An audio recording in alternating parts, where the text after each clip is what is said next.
Baik teman-teman, perkenalkan nama saya Elizabeth Malaikai, NIM 2001180029,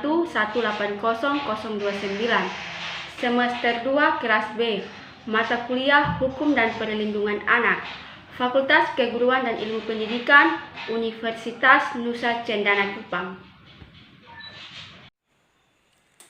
Baik teman-teman, yang pertama saya akan menjelaskan tentang definisi hukum dan perlindungan anak. Hak perlindungan anak merupakan segala kegiatan untuk menjamin dan melindungi anak. Menurut Undang-Undang Perlindungan Nomor 23 Tahun 2002 mendefinisikan anak adalah seorang yang belum berusia 18 tahun termasuk anak yang masih dalam kandungan. Sedangkan hak anak adalah bagian dari hak asasi manusia yang wajib dijamin, dilindungi oleh orang tua, keluarga, pemerintah, dan negara.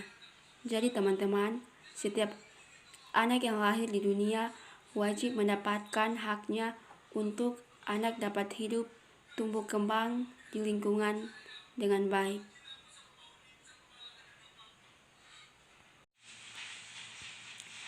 Hak-hak anak dalam Undang-Undang Nomor 23 Tahun 2002. Landasan hukum yang digunakan dalam melaksanakan pemenuhan hak-hak bertumpu pada Undang-Undang Dasar Negara Republik Indonesia tahun 1945 serta prinsip-prinsip dasar Konvensi Hak Anak yang disahkan pada tahun 1990, kemudian diserap ke dalam Undang-Undang Nomor 23 Tahun 2002 berdasarkan sesuatu yang melekat pada diri anak tersebut, yaitu hak yang harus dilindungi dan dijaga agar berkembang secara wajar. Terdapat 4 prinsip utama yang terkandung di dalam Konvensi Hak Anak. Prinsip-prinsip ini adalah yang kemudian diserap di dalam Undang-Undang Nomor 23 Tahun 2002 yang disebut secara ringkas pada pasal 2 secara lebih rinci.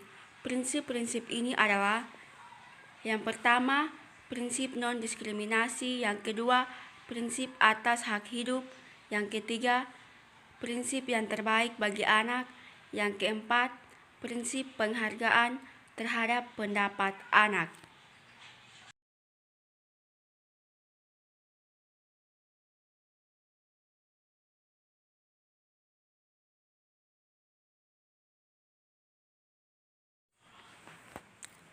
Yang berikut teman-teman, saya akan menjelaskan 4 dasar hak anak yang ada di Indonesia. Yang pertama, hak hidup. Hak hidup merupakan segala kegiatan untuk menjamin dan melindungi anak dari pemenuhan hak-haknya agar dapat hidup dan tumbuh dan berkembang dan berpartisipasi secara optimal sesuai dengan harkat dan martabat kemanusiaan. Seperti kita lihat contoh, anak berhak mendapatkan kasih sayang dari orang tua, dari lingkungan sekitar, dan dari keluarga tempat ia tinggal. Yang kedua, hak tumbuh kembang.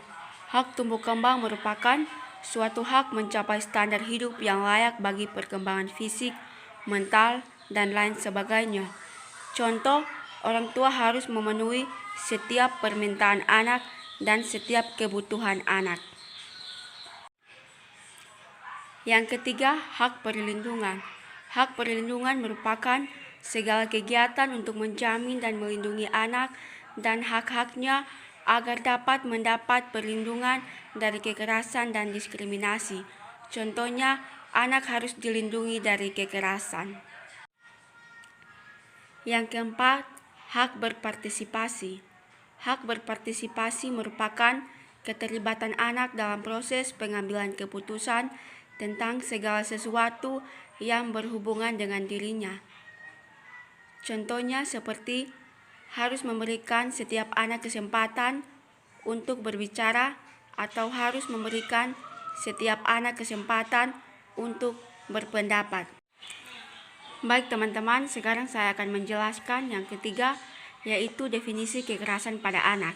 Kekerasan terhadap anak merupakan tindakan kekuasaan secara fisik, seksual, penganiayaan secara emosional atau penganiayaan terhadap anak. Kekerasan juga sebagian besar terjadi di rumah dibandingkan terjadi di lingkungan sekolah. Bentuk-bentuk kekerasan fisik dan dampaknya. Kekerasan fisik merupakan kekerasan yang melibatkan kontak langsung dan yang dimaksud dengan menimbulkan kerusakan pada fisik. Dampaknya seperti gangguan penglihatan, pendengaran, dan berbahasa yang spesifik. Jadi baik teman-teman, di mana kekerasan itu selalu terjadi pada anak-anak, sehingga pemerintah membuat Undang-Undang Perlindungan Anak Nomor 35 Tahun 2014 tentang anak di dalam dan di lingkungan suatu pendidikan wajib mendapatkan perlindungan dari tindakan kekerasan fisik, psikis, kejahatan seksual, dan kesehatan lainnya yang dilakukan oleh pendidik, sesama peserta didik, atau pihak lain. Tujuan pemerintah membuat Undang-Undang Perlindungan Anak agar anak tersebut dilindungi dan mendapatkan perlindungan agar anak tumbuh kembang secara optimal dan secara baik. Semoga materi yang saya jelaskan ini bermanfaat bagi kita semua. Terima kasih.